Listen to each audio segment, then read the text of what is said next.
Buruaren ustetan epaileak Euskal Autonomia Erkidegoko legedia alboratzen ari dira. Haren hitzetan epai horietan Euskal Autonomia Erkidegoaren lege propioak aipatu ere ez dira egiten eta horrek harritu ditu. Legelari talde bat sortu du beraz lakoak, hain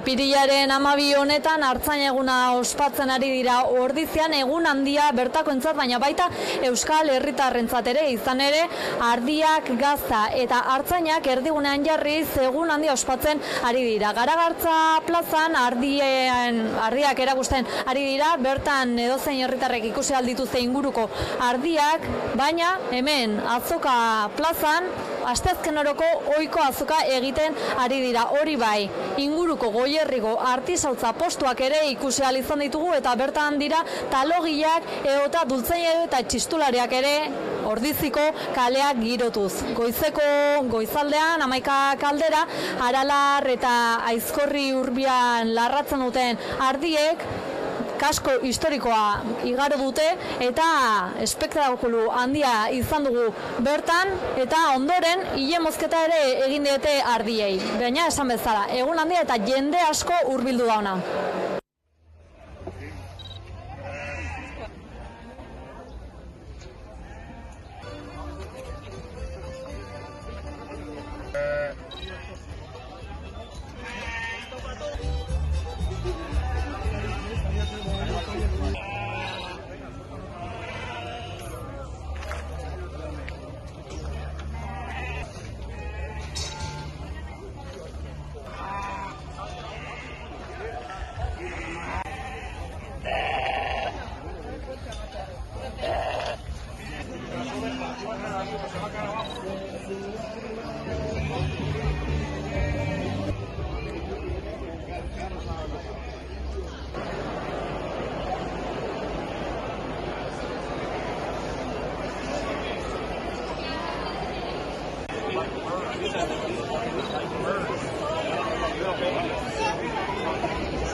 Artzain egun honetan oso berezia baita ere, Idiazabal gaztaren aurkezpen egiten dutela, aurtengo Idiazabal gazta aurkeztu dute eta hori ebakitzeaz Lourdes Rekondo, Igeldoren magalean dagoen Rekondo jatetxeko Lourdes Rekondo arduratu da. Bestaldera berean, Hilario Arbelaiz sukaldaria omendu dute, bere sukaldaritzan gaztari eskainitako tokiarengatik eta beti ere Idiazabal gazta bere sukaldaritzan aintzat hartzearren. Bestalde 11:30 inguru gazta nola egiten den ikusteko aukera egonda, baita mamia dastatzeko aukera ere. Idiazabalko gaztan kofradiari eta baita ere egiten lanengatik gure hartzaileei berangatik gaude gaur hemen gudenak. Egiten duten lanengatik guk ere disfrutatu dugu beren produktua Idiazabalko gazta zabaltzia munduan, kantu zarrazen duzela, emango zabaltzen mundu futua, ez? Eta, Idiazabalko gazta izan du dagoentzako garrantzia honiko produktu bat, beti eman du gurekin, gugan itxita gaude, baina horrek ez du esan nahi ez dutela mendik aurrera segituko, hori aipatzen eta zabaltzen, ez? Urte berezia honetan, 50 urte ganenean, zango da zerbait berezia eta pena berezi izango dugu segitzia zuekin aldatzen gozila. Eskerrik, bene honak, niretzat pilatu zeraterako eta nik ere zurekin beti jarraituko dut. Eskerrik asko. Goizeko festari jarraiki arratsaldean ere giro handia izango da beti alai pilotalekuan, izan ere Eskuz Binaka, Mirian Arrillaga eta Itxaso Eratxun, Miren Larrarte eta Noa Mendizaleen aurka arituko dira nor baino nor gehiagoka, eta paletarekin arratsaldean ere Leire Galdos eta Ane Kerejetak Amaia Irazusta Barrenaren eta Garazi Eizmendiren aurka arituko dira.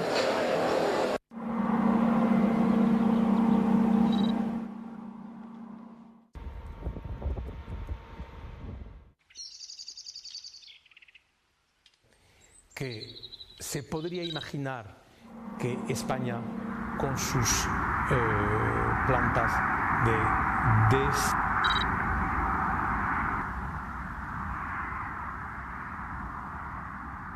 Vamos, por supuesto, a cumplir con nuestro plazo, con lo que a nosotros nos corresponde, y por supuesto vamos a exigir al Gobierno de Francia que cumpla con lo que efectivamente nos dijo en esa cumbre de Barcelona y que también está pidiendo la Comisión Europea, y es acelerar esos plazos de inversión.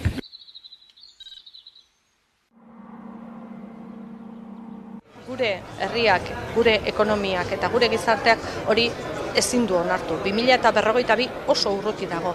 Europak esaten duenean hori lehentasunezkoa dela, nik uste guztion artean lehentasun hori aurrera eraman behar dugula eta bultzatu behar dugula. Eta ezinezkoa dena da tren garraio bide kate honetan zulo bat izatea, eta zulo hori izatea Frantziako gobernuak ez duelako betetzen bere konpromiso Europar erakundeen aurrean. Asegurar los plazos. Creo que eso es la clave de la cuestión.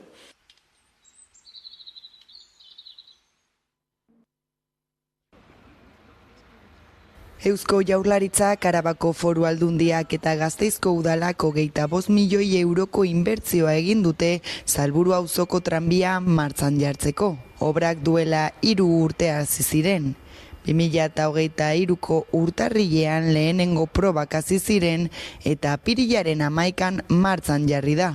Datuen arabera 20.000 pertsona inguru hurbilduko ditu Gasteizko erdigunera 10 minututan. Inauguratu den linea Salburua eta Ibaiondo auzoak lotzen ditu. Hala ere, Florida geltokian Abetxuko Unibertsitateak linearekin lotura izango du. Bidaia luzeena 30 minutukoa izango da, hau da, lehenengo geltokitik, martxoak 8 etorbidetik, Ibaiondo auzora. Bestalde 15 minutu izango ditu Legebiltzarreko geltokira eta 20 Europa jauregira. 2,5 kilometroko ibilbidea da, eta tranbia 2008an estreinatu zenetik zabalkuntza handiena da. Unibertsitateko ibilbidea bikoizten du, eta Abetxukukoa berriz ez da kilometrora iristen. Aurrentzako euskarazko edukiak Telegram eta WhatsApp kanaletatik zabaltzeari ekin dio Klik Euskaraz Txiki taldeak 1000 jarraitzaile baino gehiago ditu dagoeneko 2 sareetan, eta gaiari heltzeko pantailaren beste aldean ditugu Ibai Unzuain eta Maider Etzebeste plataformako kideak. Kaixo Maider eta kaixo Ibai. Kaixo, eguardion. Eguardion, kaixo. Bueno, aipatu dut lehen ez da, Klik Euskaraz Txiki plataformak pantailetan euskarazko edukiak topatzen laguntzea du helburu, guraso talde batek sortutako proiektua da gainera. Nola azalduko zenukete egitasmo hau? Bueno, zuk esan dezun bezala, guraso talde batek sortutako proiektua da. Orduan azken finean, oinarrian dagoena da, behar batei erantzuten dion proiektu bat dela, ez da? Lehenik eta behin, esan nahiko genuke gure helburua ez dela aurrak pantailaren atzean jartzea. Baizik eta aurrak pantailaren atzean daudenean euskeraz eta kalitatez kontsumitzea, ez? Gaur egun badakigu gazteek sare sozialetan eta pantailen atzetan pasatzen duten denbora oso zabala dela eta gehiengoa gazteleraz edo frantsesez kontsumitzen dutela, ez da? Orduan badakigu txikietatik ohitura hauek euskerazkoak baldin badira eta kontsumitzen duten hori euskeratik abiatuta dela jakinik, helburua daukaguna da etorkizun batean ere euskerak toki gehiago edukitzea pantailen atzean edo baita ere sare sozialetan. Euskarazko ikusentzunezko baliabideak eskura jartzea xede hartuta sortu duzue plataforma ez da, izan ere pantailetan erdera da nagusi, izan gaztelera, frantsesa, ingelesa.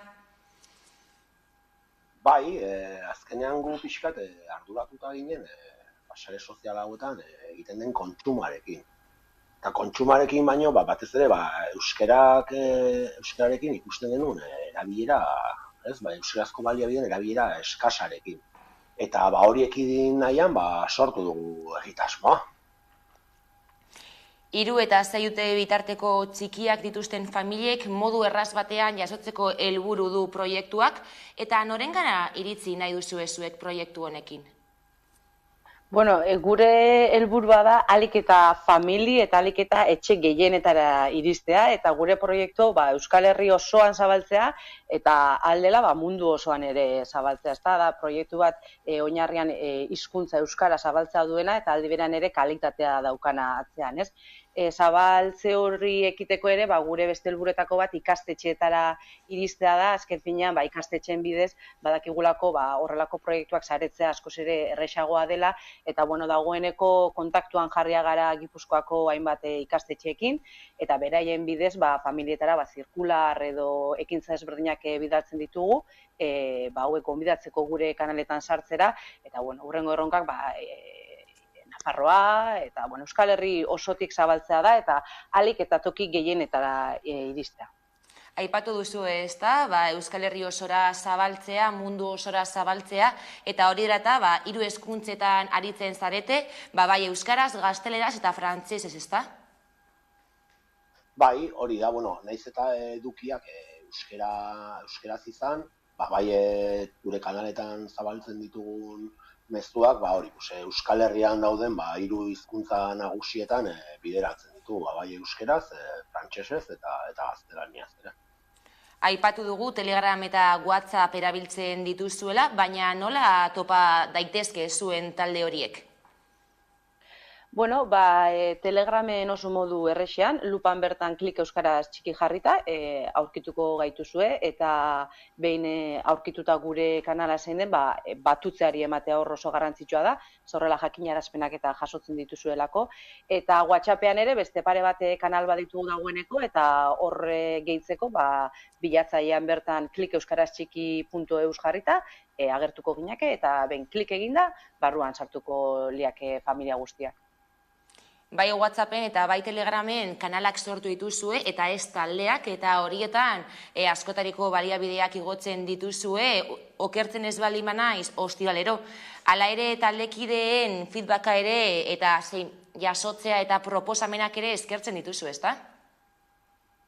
Bai, azkenean ikusten genuen sare sozial hauetan dauden taldeetan, jende asko, mezu asko idazten dituela, eta erakargarri izateari uzten diotela, ez? Azkenean jende askok taldea uzten du, hori, astunegia delako edo suertatzen zaielako. Ordune horregatik, zuk esan duzu moduan, ostiralero, bi baliabide, euskarazko bi baliabide zintzilikatzen ditugu, hori, hain astuna izan ez zedin, ez? Erakargarria eta bere funtzioa betetzen jarraiz ezan. Barkatu. Horretaz aparte, feedbackaena aipatu duzunez, orain 2 aste edo orain aste gutxi aukera jarri genuen Telegrameko kanalean, guk zintzilikatzen ditugun edukiak iruzkintzeko. Eta gero horretaz aparte, proposamenak eta edozein iritzi jasotzeko, badugu helbide elektroniko bat, klik euskaraz txiki abildua gmail.com, eta horre, oso eskertuak egongo ginateke, jasotzen ditugun edozein iritzi edo proposamenekin.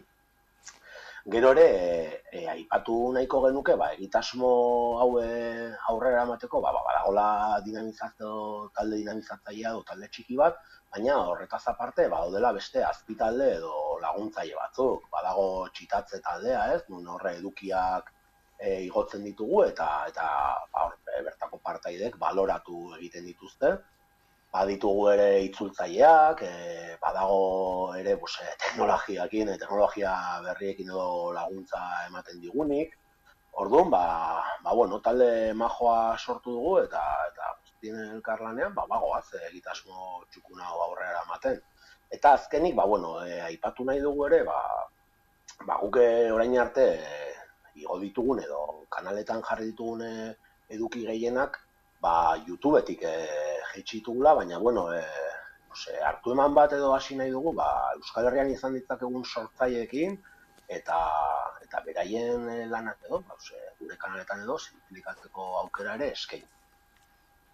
Azken horrekin utzi behar dugu konexioa, eskerrik asko, eta azaldu bezala horrentzako euskarazko edukiak Telegram eta WhatsApp kanaletatik zabaltzeari ekin diozue, klik euskaraz taldea, eskerrik asko zuen proiektuaren nondik norakoak azaltzeagatik, Ibai eta Maider. Lazarraga Kultur Elkarteak hitzarmena sinatu du Gasteizko udalarekin Izaskun-Arrue kulturgunea 2023tik 2026 bitartean kudeatzeko. 2014tik 2022 arte, hau da 8 urtez, Oian eder euskararen etxea kudeatu zuen irabazi asmorik gabeko elkarteak. Hitzarmen honekin Izaskun Arrue kulturgunea, Gasteiz antzokia eta euskararen etxea proiektua aurrera eramango du. Lazarraga elkarteak 2026 arte garatuko du euskarazko edapen, sustapen, sorkuntza eta aisialdi proiektu kulturala. Urte eta erdiko obrak amaitu dituzte eta orain eraikina materialez hornitu behar dute. 2022ko urrian Izaskun Arrue gunea aurkeztu zuten. 3 solairuko eraikina da eta 2 sarrera ditu. Beheko solairuan erakusketak, proiekzioak eta hitzaldiak egingo dira.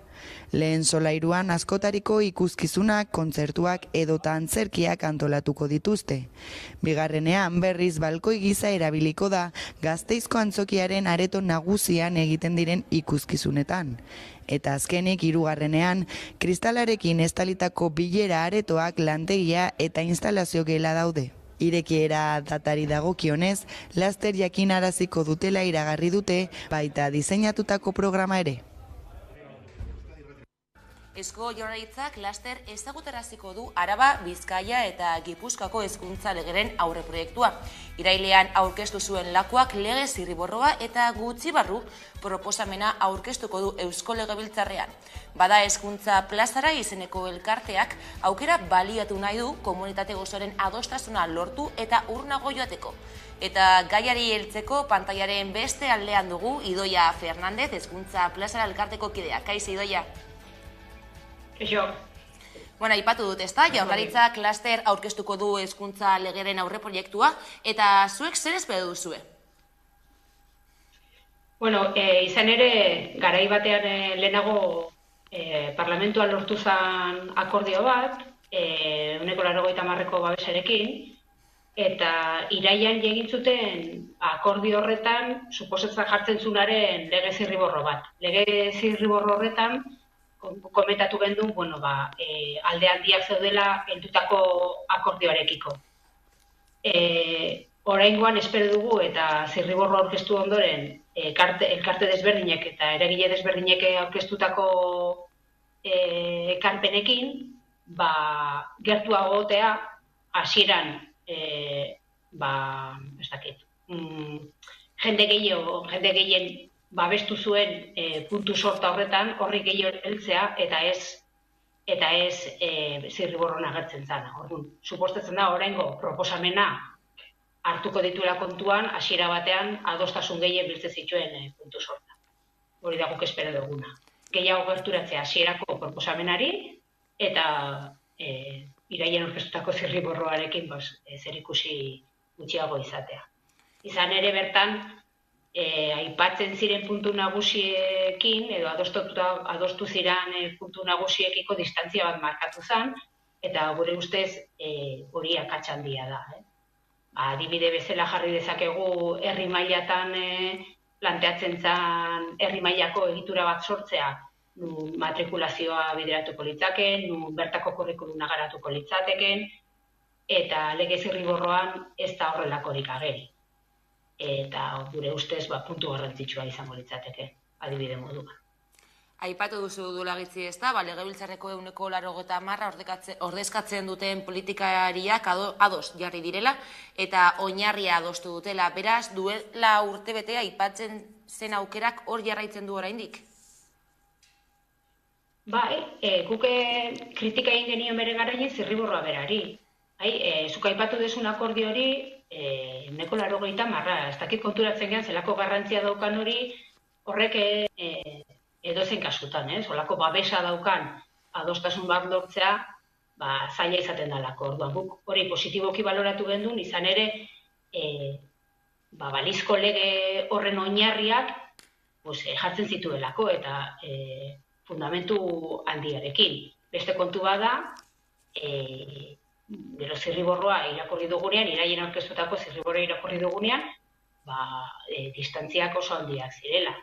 Dena den, beti kontuan hartu behar dugu, hezkuntza plazak daukane asmoa, dela nazio mailako, Euskal Herri mailako hezkuntza sistema bat lortzea. Eta hau, guk ulertzen dugula dela, Gipuzkoa, Bizkaia eta Arabari bakarri dagokion lege bat. Hau da, izango litzatekeela oinarri bat, transizio fase bat, guk amesten dugun hezkuntza sistema horretara jotzeko. Hala ere, bere balioa ematen diogu nola ez, eta nahi dugu alik eta akordio horretan lortutako puntuen inguruan, alik eta zehaztasun gehien biltzea. Adostasun zabala eta izan ere ziurrenik lege berria onartuko da legebiltzarrean, baina legea onartuta ere ez da bidea amaituko, ezta? Ez, hori egin zen esaten. Azken finean, guk behar deguna da, lege batek azken finean ez du bermatzen, gero bertan jartzen dena aurrera eramango denik.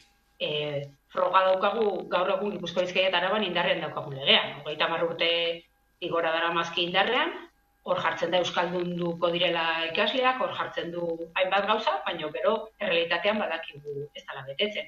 Horregatik gu bezalako taldeetan oso argi daukagu herriak emango dio bultzada ezinbestekoa dela. Eta herriz herri egin beharreko indarra, sareak, hezkuntza komunitateak, familiek, udalek, derek inplikazio maila bat behar dutela, hezkuntza sistema hau modu globalean ulertzeko, eta lege bat, tresna bat besterik ez dela jakitun izan da, tresna eta oinarrizko tresna bat noski, baina importantzia ematen diogu inguruan dagoen guztiari. Orduan, alde batetik, guk espero duguna da. Alde batetik, lege honek igez lortutako akordio zabal horri erantzutea. Eta bertan jartzen zuena, errespetatzea alik eta modu tekniko zorrotzenean. Eta bestalde batetik nahi duguna da, kalean, herritarrok, pixkat parte hartzea hezkuntza mundu honetan. Azken finean, euskalduntzea ezin daiteke mugatu eskolak egiten duen lanari, egin behar duguna da beste guztiok komunidadean, lehen esan dudan bezala, komunidadean lan egin, udalak inplikatu behar dira, egin behar da azterketa bat orokorrean eta tokian toki, aztertu nola heldu beharko zaion euskalduntzeari ziurtatzeko, nola ziurtatuko dugun euskal kulturaren transmisioaren lanari, nola bideratuko dugun hori guztia, nola garatuko dugun indarrean 15 urte martxan jarri genduen euskal kurrikulum hori eguneratu beharko litzateken horri, gauza guzti horiek pixkanaka heldu behar zaizkio. Zaie, eta ezin duguna egin da, lege batekin, utzi legea egiten, dana ateatzen dana ondo edo gaizki utzi hor, eta listo. Ez, inguruan dagoen komunitate guzti hori aktibatu beharko genuke eta implikatu. Eta guk ikusten dugu, herri edo eskualde mailako egiturak ezinbestekoa direla. Hezkuntza komunitate osoaren eta erakundeen elkarlana defendatu duzue, eta gainera eragile ezberdinekin bilerak egingo dituzuela ere iragarri duzu, ezta? Bai, claro, oraintxe bertan esaten ari nintzenaren hildotik, legea hor egongo da, baina lege horri erantzun behar zaio, eta urratsak eta bitartekoak eman zaizkio. Eta ez da bakarrik bitarteko ekonomikoak, pertsonalak ere. Adibide bat jartzearren.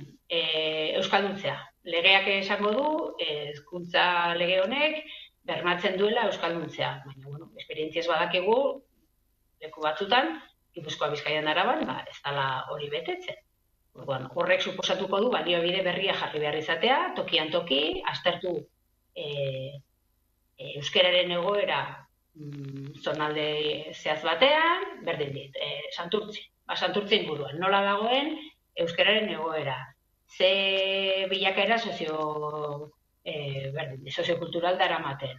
Horri, soziolinguistikoa, heldu horri, aztertu eta Santurtzirako propio garatutako sistema bat garatu. Ez da nahi izango berdina, Agurainen edo Oiartzunen martxa jarri beharko litzatekenarekin konparatuta. Orduan, printzipioz, gauza guzti horiek bideratzeko oso lan esparru zabaldu behar da. Eta euskalgintzarekin hitz egin dezakegu, maila nazionalean, lehen esan dudan bezala, guri ez da mugatzen bakarrik 3 probintzia horietan gertatzen denari, baizik eta Nafarroan zer egiten da, edo Lapurdin edo Zuberoan, baina gero beharko dugu ere tokian tokiko elkarteen implikazioa. Elkarteak, aisialdi taldeak, lan esparruko kideak, danak batez ere euskalduntze hori geratu ez dadin soilik hezkuntza edo ikastetxearen esku baizik. Eta hor,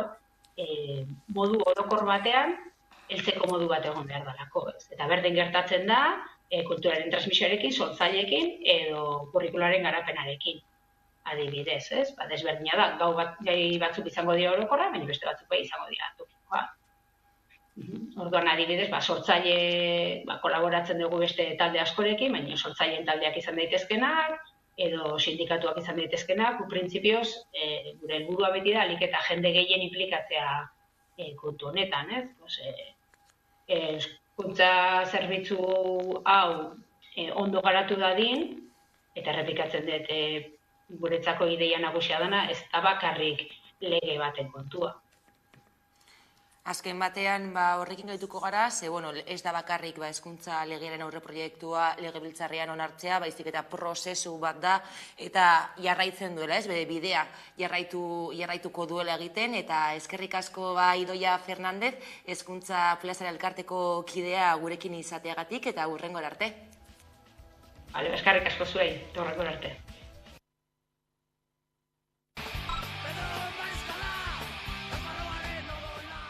Bueno, Pedro de Navarra, mariskala, izan zen Nafarroko 6. Mariskala, erregeak eta gero izan zen personaiarik importantena, eta nik uste dut Euskal Herrian oso personaia gutxi daude bere nortasunarekin eta bere garrantziarekin. Bera izan zen noble bat, etxean bazuen tafaian, baina bizitzen zen ere Herriberriko gazteluan, iparraldean, Lizarran, leku guztietan, garai hartan zen moduan.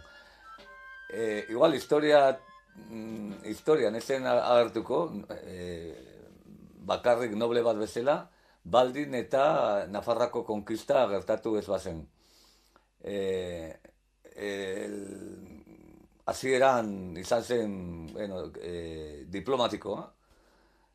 Nafarroko erregeak saiatu ziren behin eta berriz gerra ekiditzen, eta horretarako mariskala ibili zen Italian Aita Santuarekin, Frantziako erregearekin, Kastiliako erregearekin, egin zuen ezkontza diplomatiko bat lehen egiten zen moduan nolabait gerra ekiditzeko, baina hala eta guztiz ere ez zen lortu. Espainia erabakita zegoen Nafarroa konkistatu behar zuela, eta konkista hasi zelarik pasatu zen diplomatiko izatetik gudaria izatea.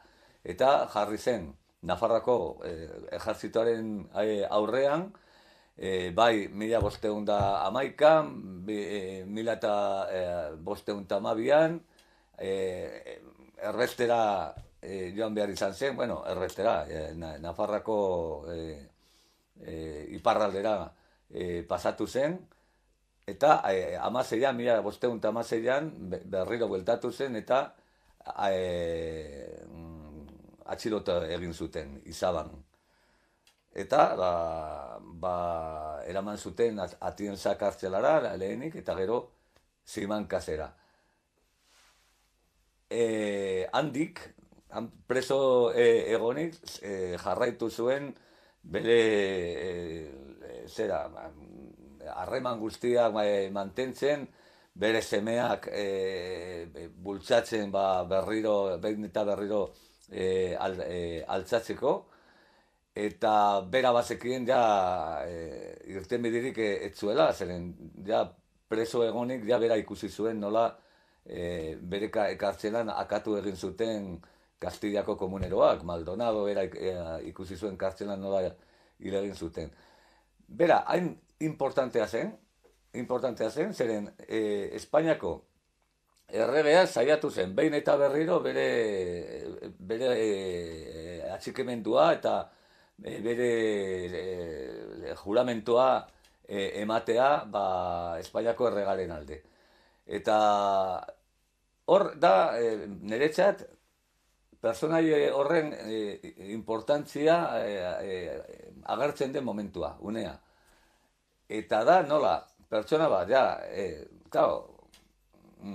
galdo egin zen Noaingo bataila, galdo egin zen Amaiur, galdo egin zen, galtzen ari zen Hondarribi. Orduan, dana galduta zegoen, eta gariko gerra gertatzen zen moduan, hori Makiavelok oso ondo esplikatzen du, nola, konkistatzaileak behar dute bereganatu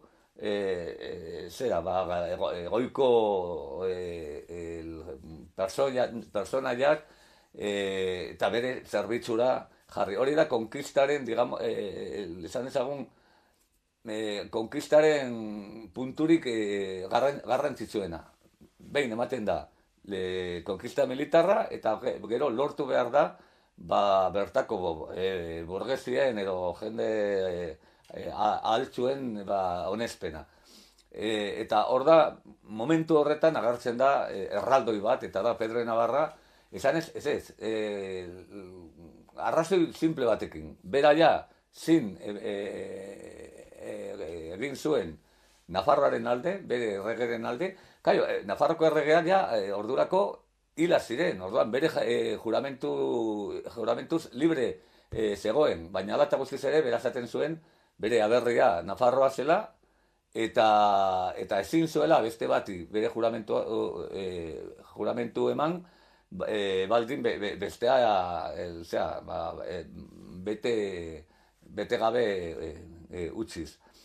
Eta gainera, arrazonamento oso polita izaten zen. Esaten zuen Espainiako erregeari. Zertarako balio duzu, nire hitza baldin eta aurrekoa utzi egin baldin badut. Osa, ez du zertarako balio. Eta orduan ikusirik, ez egola ezer egiterik berarekin, bere kartzelan hila agertu zen. Orduan, Pedro de Navarra da Nafar independentziaren aldeko simbolorik handiena.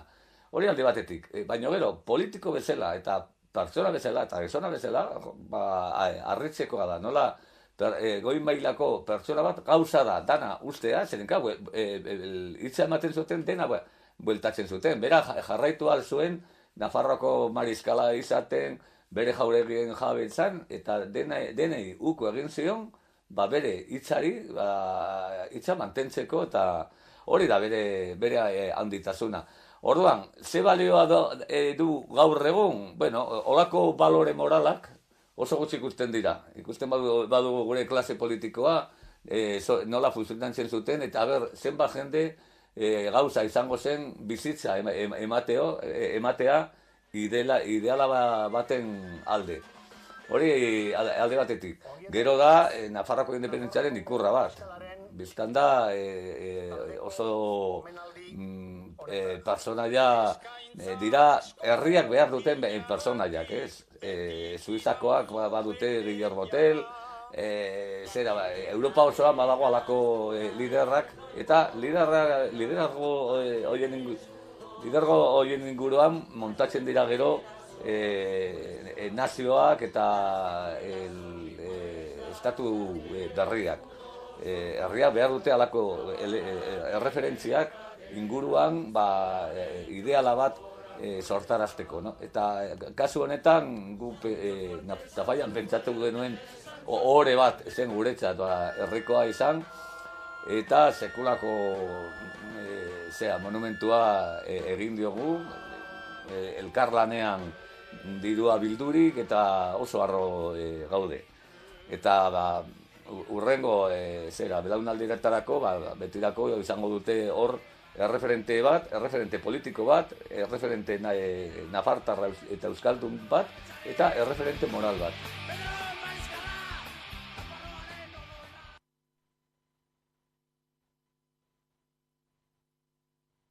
Eusko Jaurlaritzak laster ezagutaraziko du Araba, Bizkaia eta Gipuzkoa.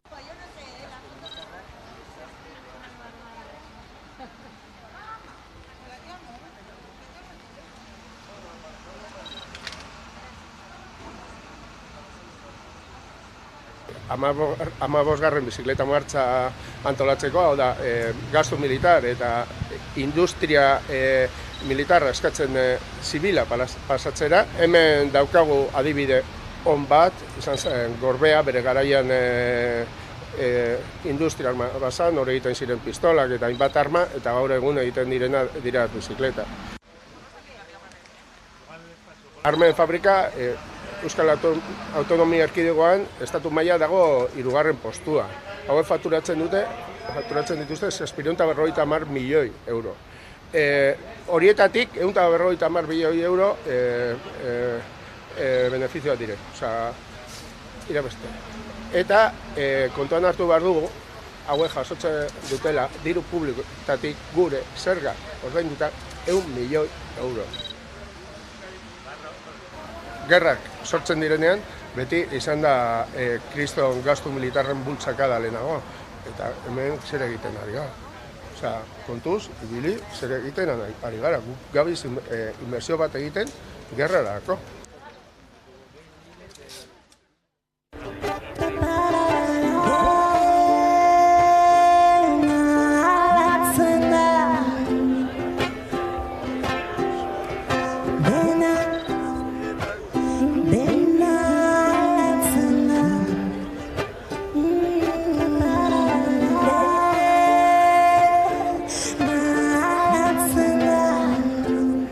Gauden eta batipat nora joan nahi dugun behar dugu adostu denon artean. Gu bezalako herri txikientzako oinarrizko kontuetan batasuna ezinbestekoa baita. Eta zatiketa baimendu ezin dugun luxua. Batasuna herriaren bihotz taupada indartzeko. Batasuna Euskal Herriaren etorkizuna nolakoa izango den Euskal Herritarrek erabaki dezaten. Euskal jendarteak bere aniztasunean erabakimen osoa izan dezan. Batera, baikara eta indarra badugu. Eskerrik asko.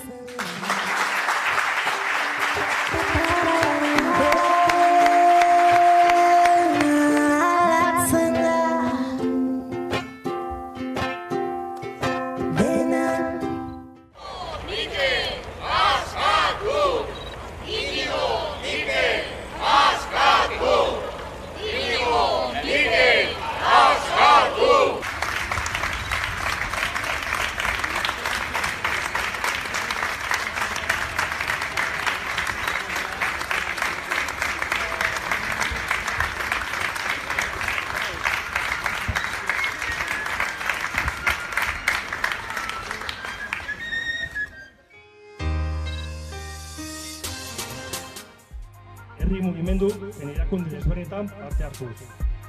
Ostera, herrian buruturiko operazio polizial mediatiko pasati dela medio 5 egunez torturatu eta urrutik espetxeratua izan zen. Astearte honetan Arabako probintzia auzitegiak gaitzetsi du Alfredo de Miguelen abokatuak aurkeztutako erreguzko errekurtsoa. Beraz, espetxeratzeko agindua jaso ondoren 10 egun baliodun izango ditu kartzelan sartzeko. Hau da, gutxi gora bera, apirilaren azken egunotan Alfredo de Miguel espetxean izango da. Zigortuaren abokatu berriak, Estefania Rojok, legez kanpo elkartzeagatik ezarritako zigorra 3 urtetik 2 urtera jaistea eskatu zuen. Egotzi zizkioten beste delitu guztietan, 2 urte baino gutxiagoko zigorrak ezarri zizkioten. Hortaz, abokatuak kartzela saiestea lortzea nahi zuen. Orain de Miguelek ezin du indultu gehiago eskatu. Hala ere, zoiko etenaldiren bat eskadezake, osasun arrazoiengatik edo espetxe araudian ezarritako beste arrazoi batzuengatik, baina eskaera hori egin arren, kartzelan sartzeko prozesua ez da geldituko. Trama 2009an ezagutarazi zen, Aino Alberdi abokatuak salaketa jarri zuen. Alberdik ziurtatu zuenez, 100.000 euro eskaini zizkioten legez kanpo kontratu bat eskuratzearen alde. Garai hartan Alfredo de Miguel foru diputatua zen. Ikerketak aurrera egin ahala, tamaina handiko ustelkeria trama azaldu zen horien atzetik. 10 urteko prozesuaren ondoren eta 2018an egindako epaiketaren ondoren 2019ko abenduan Arabako probintzia auzitegiaren epaia iritsi zen eta aurten Espainiako auzitegi gorenak baieztatu du. Lau zigortu nagusiei eroskeria, diru zuritzea eta prebarikazioa egotzi zaie.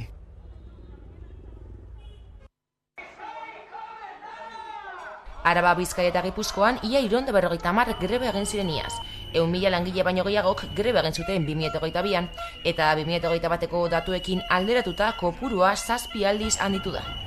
Lan harremanen Euskal Kontseiluak emandako datuak dira horiek. Hala, Araban 52 greba egin zituzten 2021an baino 162,5 gehiago.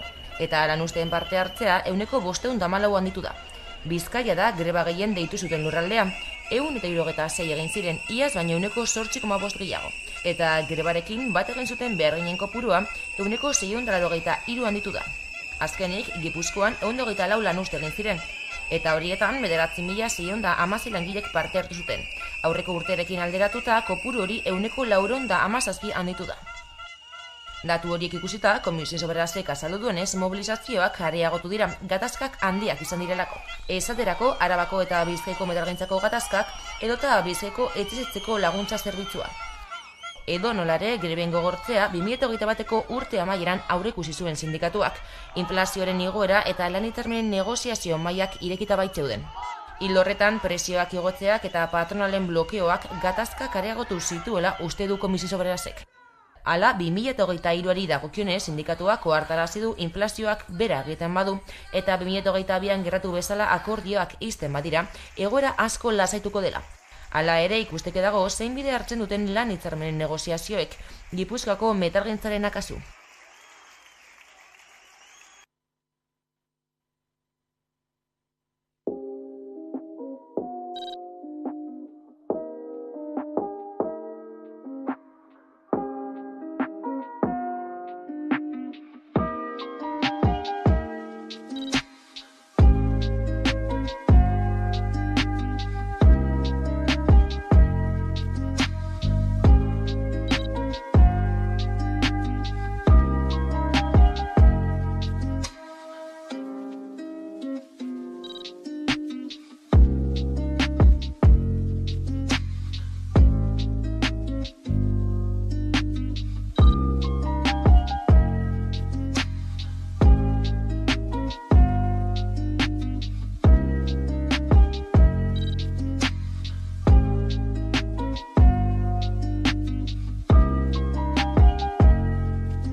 Osasuna Real Madrilen kontra arituko da Kopako finalean. Norgehiagoka Sevillako La Cartuja futbol zelaian izanen da maiatzaren 6ean, hilaren lehendabiziko larun batean arratseko 10:00 aintzina. Osasunak gorriz bestituko du eta Madril aldiz xuriz, eta atezainen kolorea ezagutzeke dago oraindik. Partidua arbitratzeko garaian jokoz kanpoko erdi automatikoaz baliatuko dira munduko txapelketetan eta superkopan bezala. Klub bakoitzak 20.600 sarrera inguru izanen ditu, eta sarreren prezioak 39 eta 231 euro bitartekoak izanen dira. Talde bakoitzak 50.612 ikusleko edukiera osoaren 40% jasoko du. Kamera posizioen esperoan oraindik. Sarrerak nominalak izanen dira eta osasunak bazkidekin afera aztertuko du. Sarrerak klubaren bulegoetan jaso ahal izanen dira. La Cartuja estadioko ateak 3 ordu aitzin irekiko dira, eta atarian datozen egunetan ezagutzera emango diren musika emanaldiak izanen dira. Zale gorritxoen animaziogunea Fernando Magallanes parkean kokatuko da, Triana auzondoan eta Parte Zaharrean. Ekitaldi historikoa finalik edagarriena izanen da 165 herrialde baino gehiagotan ikusgarri izanez.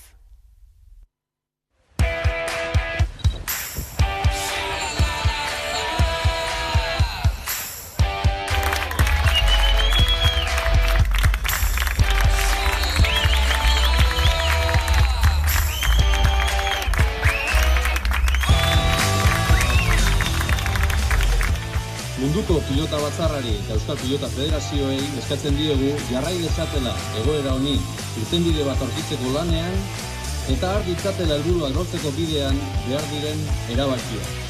Besteak beste, nazioarteko Euskal Pilota Federazioan Euskal Pilota Selekzioa ofizializateko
Makroetxalde bat da, abeltzaintzia esplotazio industrial bat, zeinetan animali pila bat itxita dauden toki batean, ez? Eta elikagai guztiak kanpotik ekarri behar diren, eta hor sortzen diren, animaliak pilatuak egotan ere ondorio, sortzen diren hondakin pilak ere gero banatu barra dire, ez?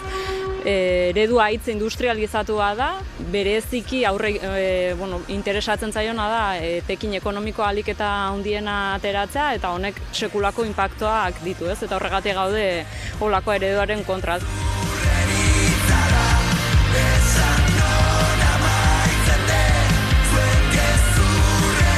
Ustiategi hoietako eta hemen Nafarroko kasuan oso nabarmena da Batxerri aztegietan edo Hegazti aztegietan, zeren ez da bakarrik behietan, baizik eta beste bi hoietan ere bai, sarri ez daudela bertako merkatuetara bideratuta hor sortzen den haragia, baizik eta kanpora begira. Hortik sortzen diren hondakinak, nolabait ere gestionatu egin behar dira eta horretarako behar da lurra zalerak. Ordun, batetik egiten duna da lurra bera kutsatu, baino kutsadurarik handiena sortzen do uran.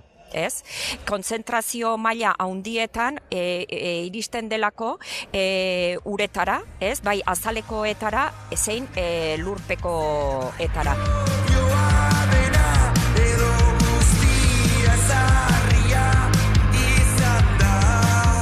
Hemen Nafarroan, legez, legea berak onartzen du 1250 beiko ustietegi bat egin ahal izatea.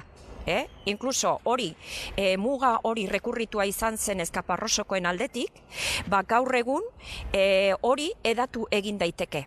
Txerrietan ari gara 850 UGM-etaz. Direla, gizentze prozesuan dauden zerri, 7.000 buruko granjataz ari gara. Ari gara, Hegaztietan 300.000 olio edo oliaskoko granjetaz. Edo ardietan esate baterako, aragitako 8.000 arditaz, edo esnetakoetan 6.000. Hori da barbaridade bat. Gure ustez, aipatutako muga hoiek erabat onartezinak dira, eta muga gutxinez jetzi beharko luke, bai koajek Estatu Espainiarren eta hemen Euskal Herrian etxalde esaten ari den bezala, 180 UGM-etara.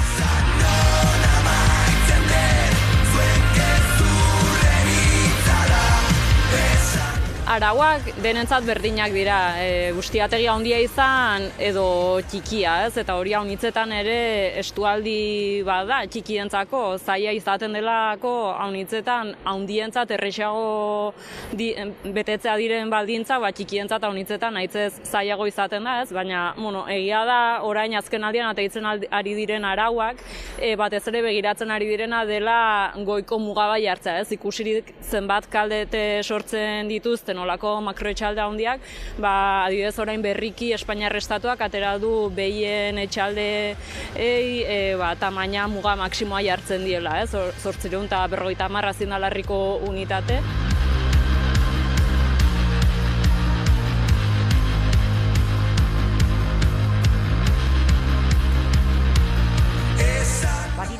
Etxaldeek ez direnak ez txikiak, ez handiak, erdibidean daudenak, momentu honetan dira okerren pasatzen ari direnak. Zergatik, askotan gertatzen zaielako ez dutelako beharraine lur, autonomia hori garatzeko kanpotik asko erosi behar dute, oso garesti, eta beste handi hoiekiko gutxigo produzitzen dute. Orduan, errentabilidade margena galdu egiten due.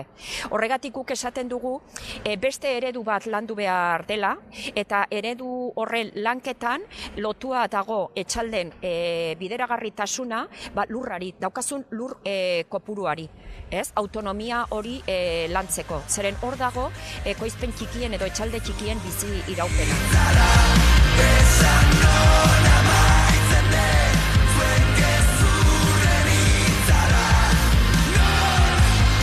Nafarroan ezagunena dugula da Kaparrosoko etxaldea, baina ez da bakarra, hau esne behien etxaldea da, mino Nafarroan gero eta ugariagoak dire, batez ere zerrien olako ustiategiak, eta horrek sekulako arazoak sortzen ari da, Nafarroan hori Ebroko baiaran urkutsadurarekin, nitratoarengatik, baina arazo hau gero eta gehiago zabaltzen ari da.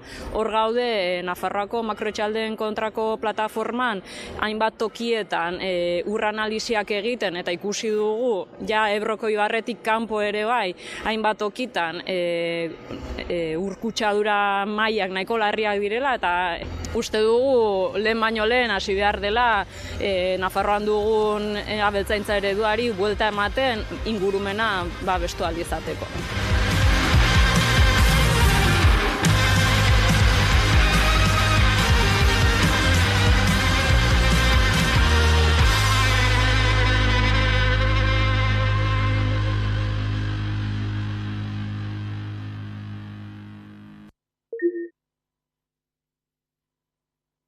Euskal Herria lurralde txikia izanik ere geologikoki oso aberatsa eta anitza da. Gaur Zumaian gaude UNESCO aitortua duen Euskal Kostaldeko Geoparkean eta horren baliotsua den Flixean. Bada munduko interes geologikoko lehen 100 lekuen artean dago Zumaiako Flixa eta bertan lurralde azaleratze estratigrafiko ikusgarrienetakoa dago. Geoparkean dauzkagun 10 kilometrotan 60 milioi urte inguru irakurri ditzazkegu. Lurraren historiaren 60 milioi urte inguru. Flixa Zumaiarentzat ez dakit, kanpokoentzat gehiago. Guk beti nola ikusi izan dugun, guretzat, niretzat behintzat ez da izan beti berezia nik txiki-txikitatik juten itzan ondartzara eta hori beti ikusita gendukan. Eta behitzen dut eta batzuetan ikusin dut forman iruditzen izatena, me recuerda un elefante, holako gauzak. Baina, bai, balore handia dauka. Pues casi un monumento al pueblo, porque es precioso, lo hemos visto toda la vida, nos ha gustado y nos gusta cada vez más. Flix es una formación geológica pues que le hemos puesto en valor ahora en el pueblo, ¿no? Desde hace unos años. Antes venían un montón de gente a investigar y pues ahora le hemos puesto al espacio a la gente que viene de fuera y así. Lo hemos promocionado un poco, le hemos dado a conocer. Mucha gente, viene muchísima gente, cada vez más. Lo malo es que no hay sitios donde aparcar, se vuelve la gente loca buscando sitio. Por lo demás, pues fenomenal. Asko. Turismoa, eta 8 apellidos baskos ondoren handikan gehiago. Aguardatzen naiz gu jutegea kalpea, eta semiak izan zian. Atxa, ondo indezu jutea. Zumaiarra baino gehiago, kanpoko jendia. Baina, nik usten dut, ostalarintzat behintzat hona dela. Batzuk esango horren beste jende, batzuk esatu propaganda ditu benien ere, no más turistas. Baina, gauza dana bere haraka, lo bueno y lo malo erderaz. Dauak horrekin ere, barkuare ateatzen da, eta ja, jende gehiago, batzuetan barkoa, besteetan bi. Depende zenbat jende don, klaro. Nahiko jende ugari etortzen nahi da, eta gaina, aste honetan batez ere, ikasleak ikasten dutela Madrigoak, Kataloniokoak batez ere, ez da inbeste Andaluzi mailakoak, baino, eta baitere hemen ingurumenakoak. Hemen ingurukoak, adibidez, etorri dira Donostikoak, horioko batzuk baitere zutela ezagutzen, normalean DBH 2, 3, 4. Nahiko eratzun hona dakate. It's a marvelous geological formation going back thousands of years. Something worth seeing here in Zumaya. Internationally recognized. I like it very much, yes. Alors je viens à Zumaya pour voir les falaises de Zumaya, les plages avec les surfeurs, s'il y a des surfeurs, mais c'est pas dit. Le vent de Zumaya aussi. Et le très bel endroit qu'est le Pays Basque, parce que c'est très beau partout, donc on se régale. Et au retour, on va passer voir le musée de Balenciaga à Guetaria. Voilà, une belle balade de San Sébastien, tout simplement.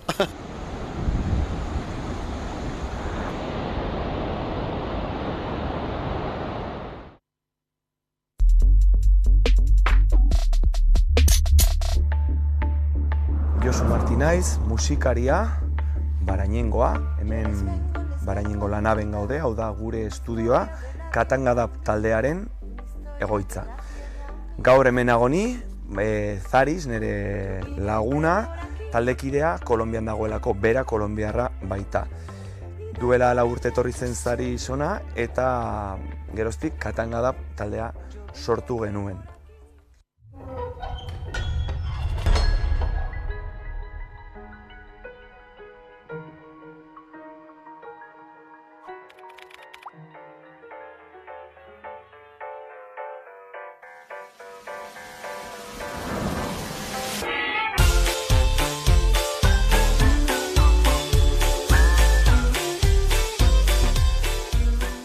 Kaixo, egiten ditza. Kaixo? Kaixo. Hemen da? Iritsi da. Zer? Euskabaret, ibiltaria. Nekaturik daudenak indar berritzeko. Oz direnak berotzeko. Tristeturik daudenak alaitzeko. Lotxatiak direnak askatzeko. Bizitza zaila dela. Bai. Eta zer, ez kezkatu. Bizitza baita poza. Bizitza baita zoramea. Gozatu gaua.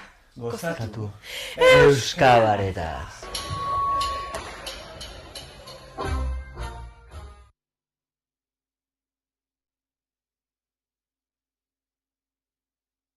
Thank you.